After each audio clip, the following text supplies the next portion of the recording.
All right. Hi, everyone. Welcome to Mindgasms. So, I'm going to share this streaming link here to get more viewers for this. And while I do this, I'm going to tell you what I'm going to talk about here in this video. So, I'm going to do a quickie today, just my ramble on the movie Tenet, that new Christopher Nolan movie that just came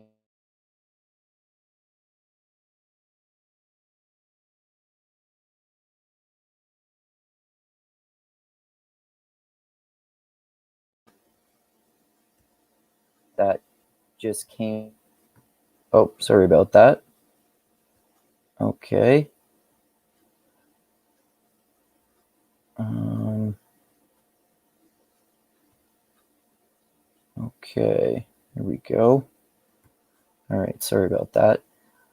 Okay. So, yeah, I'm going to talk about the movie Tenet, which I saw recently, and it's fucking amazing. It's one of those Christopher Nolan movies that you have to watch over and over and over again because it's so fucking like fascinating and complex, and there's so much going on that you definitely miss it the first time.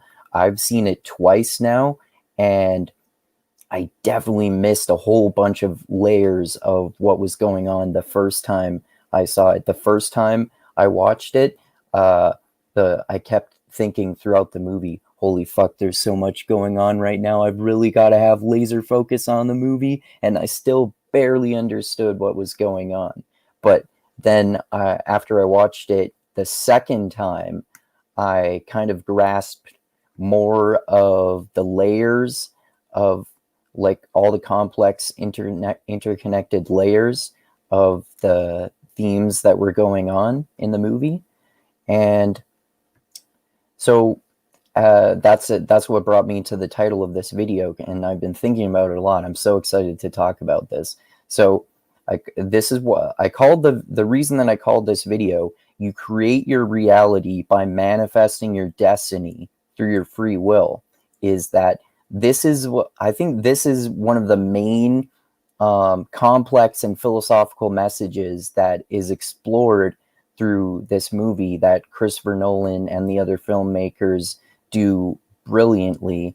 And the the what I find so fascinating about it is that the more I thought about it, the more I realized that it's kind of an exploration of a classic philosophical debate that has been going on for a long time. And this is the philosophical debate between determinism and free will, and then also compatibilism. Those are the three main philosophical kind of positions that people take on this subject. And basically, basically how it works is to just give brief descriptions of these three different positions that some people watching this, because if you're a fan of my channel, you know that I'm a big fan of philosophy. Some people are probably aware of these terms, but just for those people who don't know, some of you are probably aware of the term determinism, which has been popularized more recently by public intellectuals like Sam Harris, for example. He's a big proponent of it, and I agreed with his arguments about determinism and against free will for a very long time, until I studied philosophy in more detail. And I personally came to the conclusion that determinism is kind of a cop out, but I still also agree with Sam Harris's position that free will is probably an illusion. But then there's also this third position, compatibilism, which I'll talk about here, which I think is explored really brilliantly through the film. And it's actually a cool way in which, and this is one of the things that I love about science fiction in general, it's an exploration of philosophy using these fictional concepts that make it so fucking fascinating. And it actually, this movie actually I think, made the most compelling argument for compatibilism that I've ever come across. And I still personally have the opinion that free will, determinism, and compatibilism are all kind of cop-outs. And one of the main criticisms that I have of compatibilism actually is that it is a paradox. But one of the many fascinating things about this movie Tenet is that it kind of embraces the fact that compatibilism is a paradox, and the fact that time itself is kind of a paradox is kind of explored so brilliantly throughout this film, and about how free will and about compatibilism and how free will and determinism are essential for each other. So so now that I've told you about free will, determinism, and compatibilism, just giving you brief descriptions about it, I'll just describe them just briefly a little bit more here. So I guess because I haven't really actually explained that yet. So determinism is the idea, basically, to oversimplify it and put it in a nutshell, the idea that events are all predetermined and our decisions don't matter, basically. And then and that free will is an illusion. And the people who advocate for free will and deny determinism, again, there's a long history of academic philosophers intellectually debating about this for a very long period of history. And so proponents of free will over determinism argue that our decisions shape our future, and they're not predetermined because our actions change what the predetermined outcomes will be. And then compatibilism is more of the position, at least one aspect of it, is that they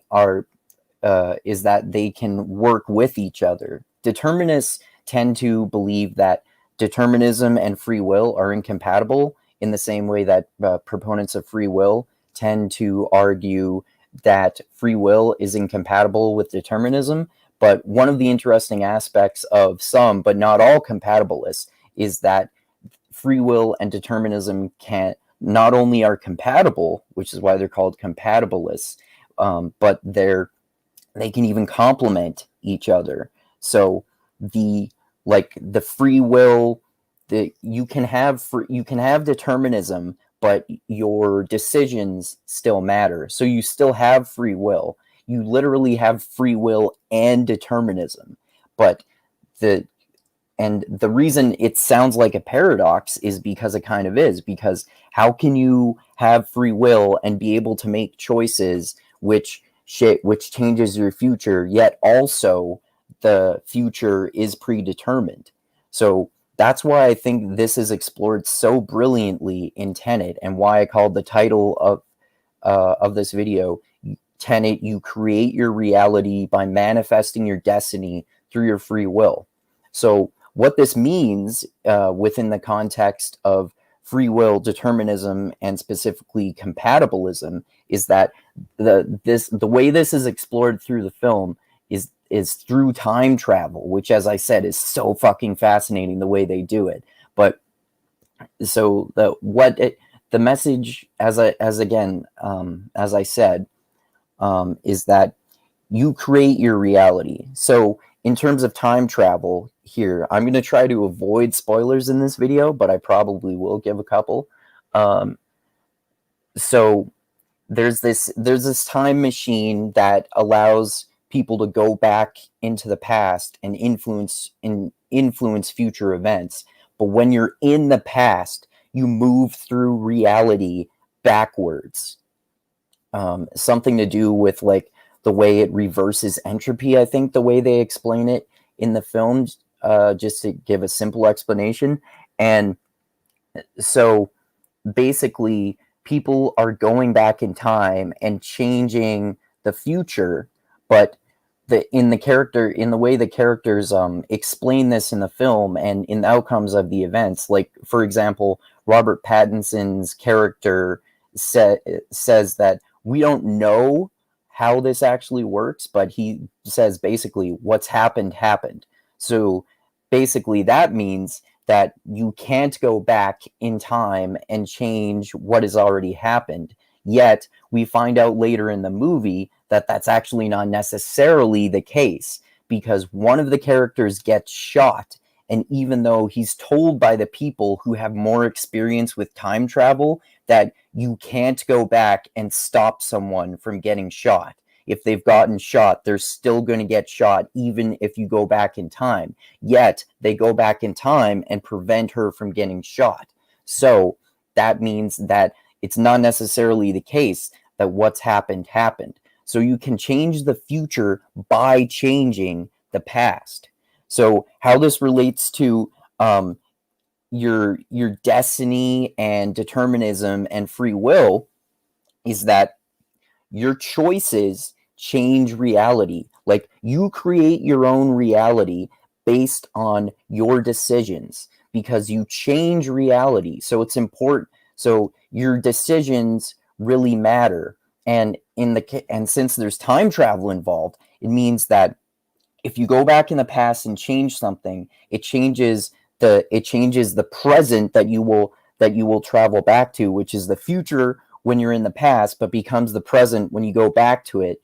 So that when you change events in the past, it changes not only the present, but the future beyond what the present is to you right now. So this is another fucking cool theme that's explored through the film, that time is relative. It depends on your perspective.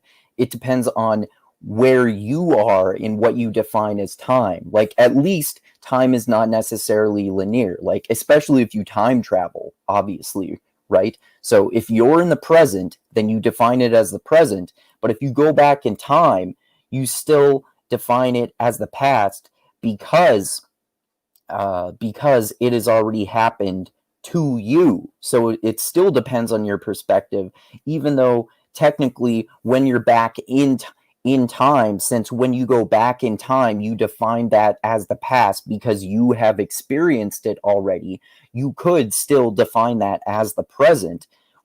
And this leads into why it gets so fucking complicated in the movie Tenet, because it's also the case that if you go into the future, then when you are there, it is the present to you at the time.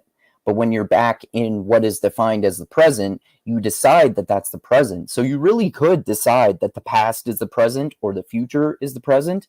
You kind of can, especially if you can time travel and change what happens. And another aspect of this that is really cool in Tenet is that at the end, they're trying to stop a bomb from exploding, but since they're doing what they call a temporal pincer movement.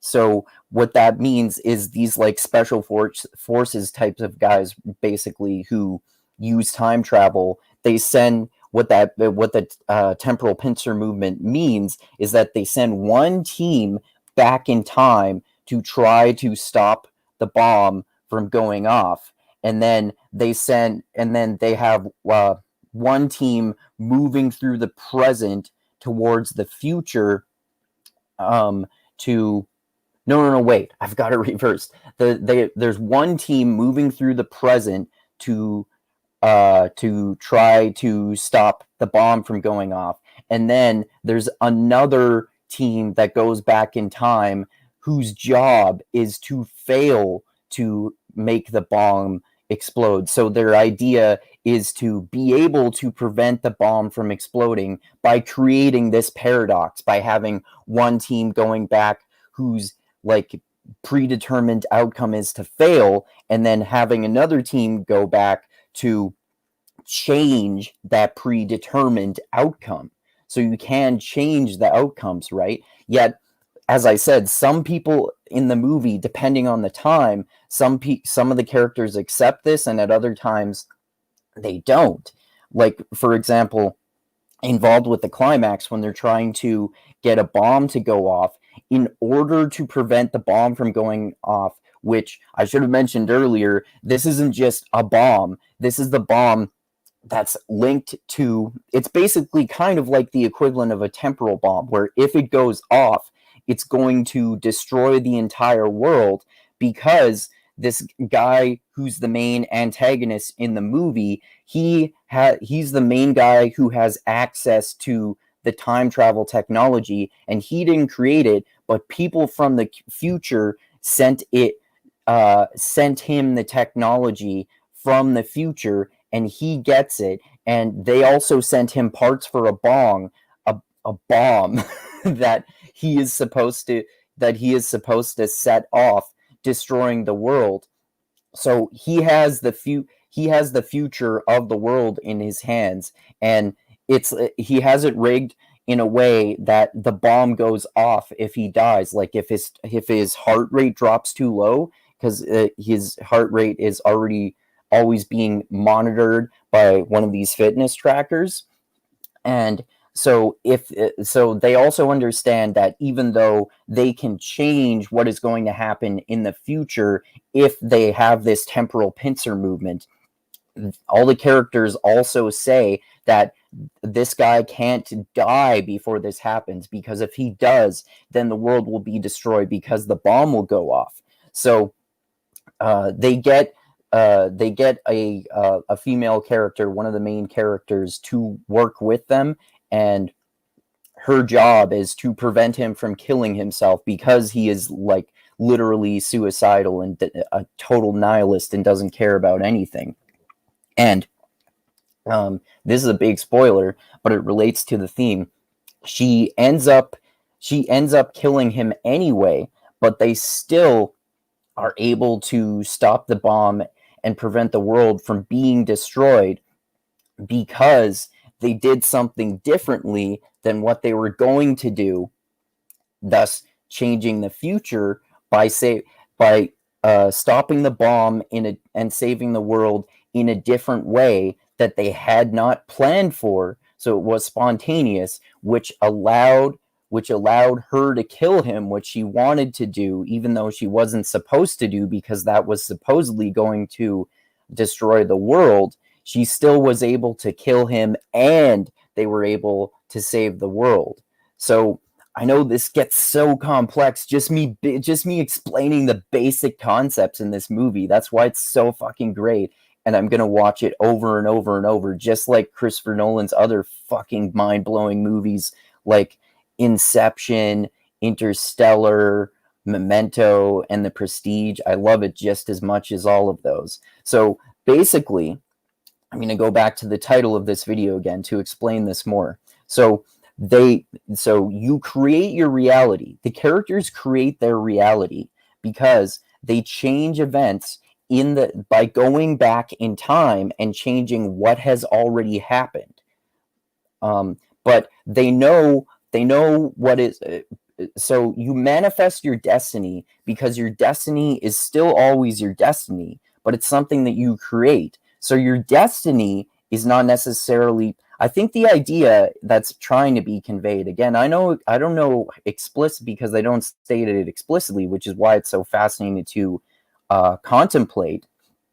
But it seems like the idea is that your destiny is not predetermined. You determine your destiny by changing events through your free will, but your free will doesn't change the fact that it's your destiny. Yet, again, as I was explaining earlier, your destiny is kind of simultaneously not determined, but also still predetermined. But you change the predetermined result of what your destiny is going to be, because you have to act through your free will in order for your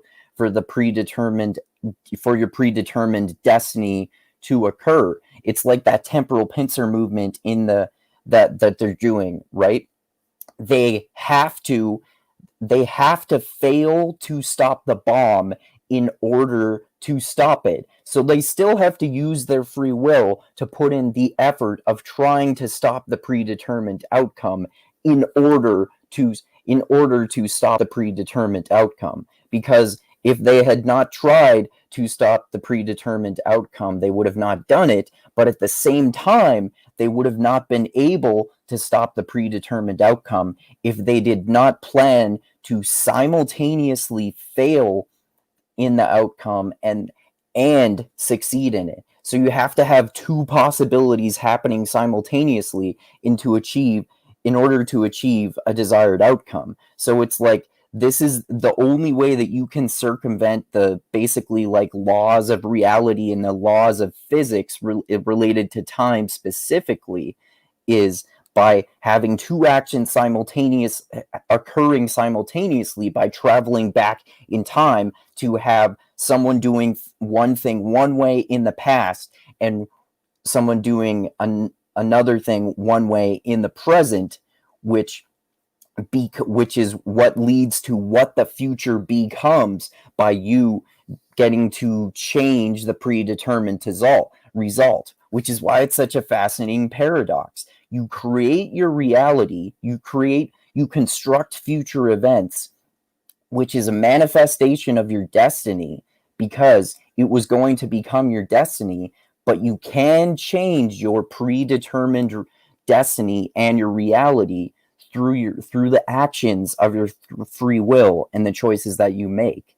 I hope I did a decent job of explaining this. I know it's a fucking complex concept, but this is why this movie is so fucking fascinating to me. I just love it and I can't get enough of it. And to those of you who haven't seen it, I highly recommend seeing it. If you actually have a movie, if you're lucky enough to have a movie theater open where you live, as I am right now, fortunately. I know some people don't have that available to them. But anyway, anytime you can, watch this fucking movie in theaters or rent it or buy it when it comes out or see it on whatever streaming service you watch it on or whatever. But yeah, especially if you love Christopher Nolan's other movies and if you love complex, mind-blowing science fiction movies, definitely watch Tenet. And remember, you create your reality by manifesting your destiny through your free will. Think about that paradox. All right. So, wow, I didn't realize how long I was going to ramble on about this movie. This is longer for a quickie, but it's just so fascinating and there's so much fucking going on and I barely got into telling you what it's all about. Anyway, like I always say, thanks to those of you who watched this video. Hope you enjoyed it and I hope you watch Tenet.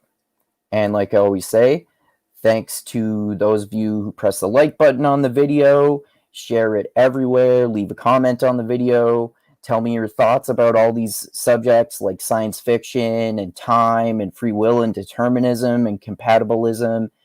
And we can continue the conversation about this. And also, thanks especially to those of you who give me money on Patreon. I really appreciate that. And like I always say, I love you all. Keep being the tiny beam of light that shines through the almost impenetrable darkness in the universe. And most importantly, always remember this: the funk cures all, and groove is in the heart. And you create your reality by manifesting your destiny through your free will. All right. Adios until next time, everyone.